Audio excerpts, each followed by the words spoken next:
मैं कानून से रिक्वेस्ट करूंगा, प्रशासन से रिक्वेस्ट करूंगा कि कभी भी माँ बाप की गलती की सजा मासूम बच्चों को ना मिले, क्योंकि आज की जो मैं घटना सुनाने जा रहा हूं, जो मंजर हमने देखा है, शायद हृदय को छलनी कर देने वाला था। लखनऊ के अकबरपुर नगर में कुकरेल रिवर फ्रंट के दायरे में आ रहे अवैध निर्माणों को ढहाने का सिलसिला जारी है। अकबरपुर नगर में आज चौथे दिन भी प्रशासन के बुलडोजर गरज रहे। कुकरेल नदी के पास क्या गरीब क्या अमीर, सभी के घर झुग्गी मकानों को प्रशासन बेरहमी से तोड़ने में लगातार लगा हुआ है।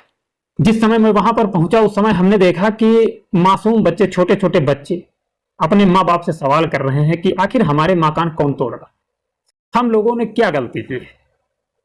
तो उन माँ बाप के पास आंसुओं में डूब जाने के सिवा कोई जवाब नहीं था।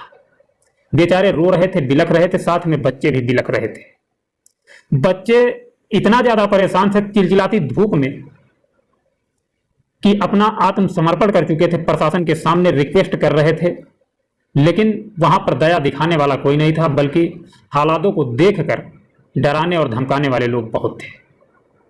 बेरहमी से मकान तोड़े जा रहे थे। मकान ऐसे तोड़े जा रहे थे कि किसी फूल की कली को जिस तरीके से पल भर में बिखेर दिया जाता है, उसी प्रकार पोकलेन और जेसीबी के माध्यम से मकानों को ढहाया जा रहा था।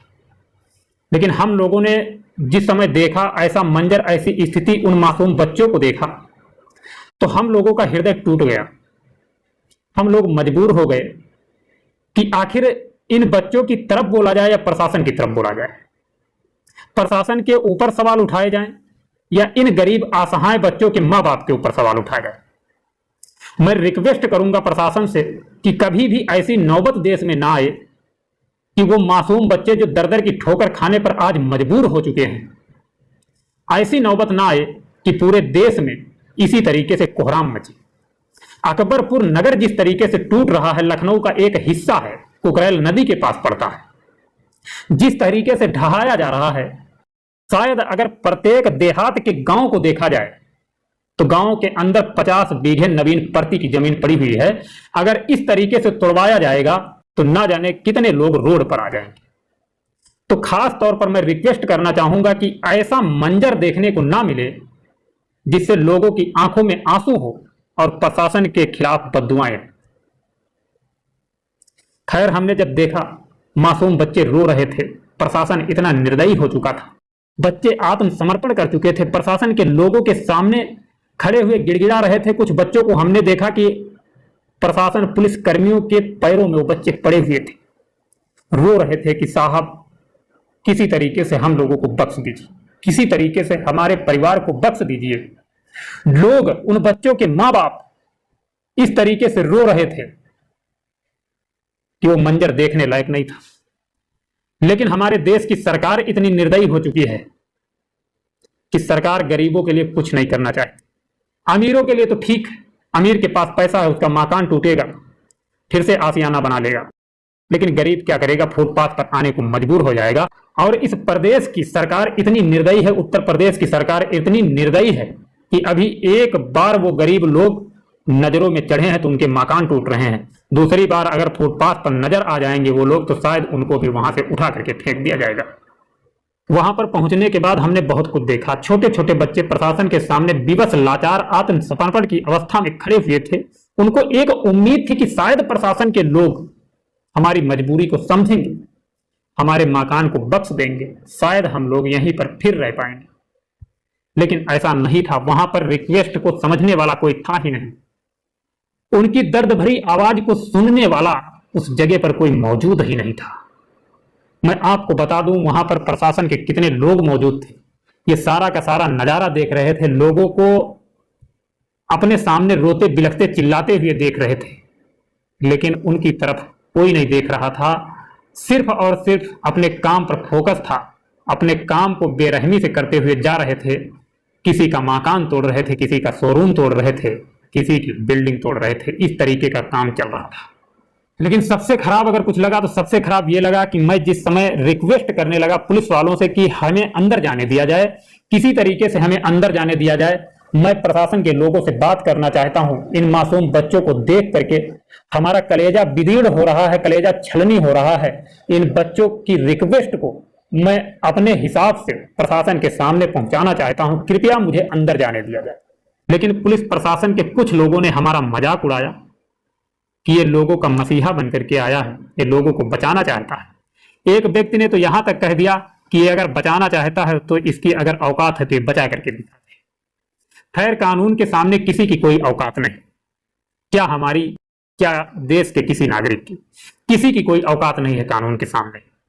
लेकिन मैं रिक्वेस्ट तो कर ही सकता था, उन मासूम बच्चों के लिए मैं प्रशासन के पैरों में तो गिर ही सकता था कि इन मासूम बच्चों को किसी तरीके से छोड़ दिया जाए या फिर किसी तरीके से इनकी अलग व्यवस्था कर दी जाए, माँ बाप के गुनाहों की सजा इन मासूम बच्चों को तो ना दी जाए।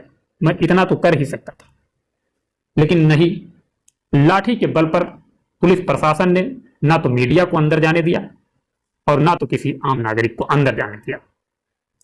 सारे के सारे लोग बिलख रहे थे जिनके मकान टूट रहे थे, लेकिन वो दर्द मैं बयां नहीं कर सकता हूं, हमारे अंदर उतने शब्द नहीं है कि उन लोगों के दर्द को मैं जाहिर कर सकूं, आप लोगों के सामने रख सकूं। बताया जा रहा है कि आने वाले 15 दिनों तक ये कार्रवाई चलती रहेगी, क्योंकि अवैध निर्माण का दायरा काफी ज्यादा है और इसे खाली कराने में प्रशासन को 2 हफ्ते तक का वक्त लग सकता है। वहीं बुलडोजर एक्शन के दौरान लखनऊ डेवलपमेंट अथॉरिटी एलडीए की DC Indrani Tripathi, DCP central zone Raveena Tyagi सहित कई बड़े अधिकारी पुलिस फोर्स के साथ मौजूद रहे। जानकारी के मुताबिक रोजाना तकरीबन 100 से 150 मकानों, दुकानों, शोरूम आदि को ध्वस्त किया जा रहा है। इसके लिए दर्जन भर बुलडोजर लगाए गए हैं। करीब 1000 अवैध घरों को ध्वस्त किया जा चुका है।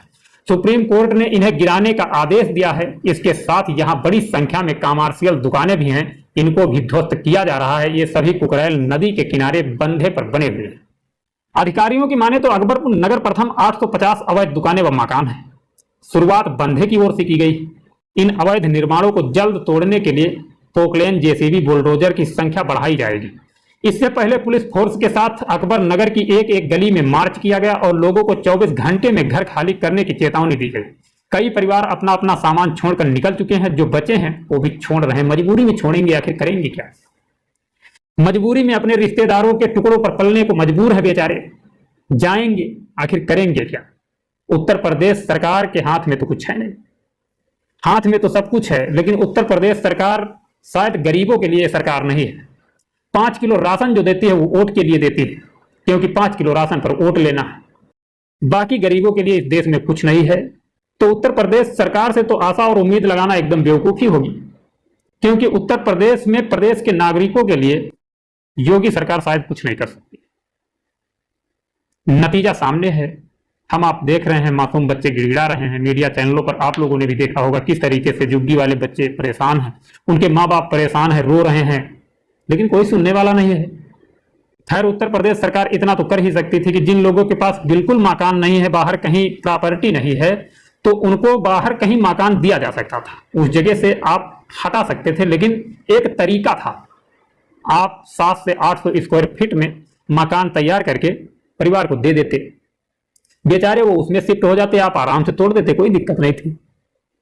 लेकिन गरीबों को अगर उजाड़ना हो तो किसी चीज की जरूरत नहीं है। अगर आप देखेंगे तो आपका शरीर कांप जाएगा, क्योंकि इस तरीके की हालत अकबरपुर की कर दी गई है। अब जितना भी मलबा है उसका टेंडर पास होगा, एलडीए उससे भी पैसा कमाएगा। बेचारे असहाय लोग कहां जाएंगे, किसी को कोई ध्यान नहीं है, प्रशासन को जरा भी ध्यान नहीं है। आखिर कानून चलाने वाले लोग कौन होते हैं? हम और आप। इंसान ही कानून की कुर्सी पर बैठा होता है और इंसान ही इस तरीके के फैसले लेता है। लेकिन कानून कानून होता है, कानून का उल्लंघन करने वाले को सजा जरूर मिलती है। तो शायद उन मासूम बच्चों के माँ बाप सजा के पात्र थे, तो सजा उन्हें मिल रही है, लेकिन साथ में सजा उन मासूम बच्चों को भी भुगतनी पड़ रही। बच्चे भी दर दर की ठोकर खाएंगे, ना जाने वो मासूम बच्चे कहां जाएंगे, किसी को कोई पता नहीं। हालांकि मैं इतना जरूर कहना चाहूंगा कि अगर सरकार को, कानून को इन मकानों को खाली करवाना था, तोड़ना था, तो जिन लोगों के पास मकान नहीं थे तो उनको अगर 700 से 800 स्क्वायर फीट की जगह देकर के मकान बना करके दे दिए जाते, उसके बाद वो मकान तोड़ दिए जाते तो कोई दिक्कत नहीं थी।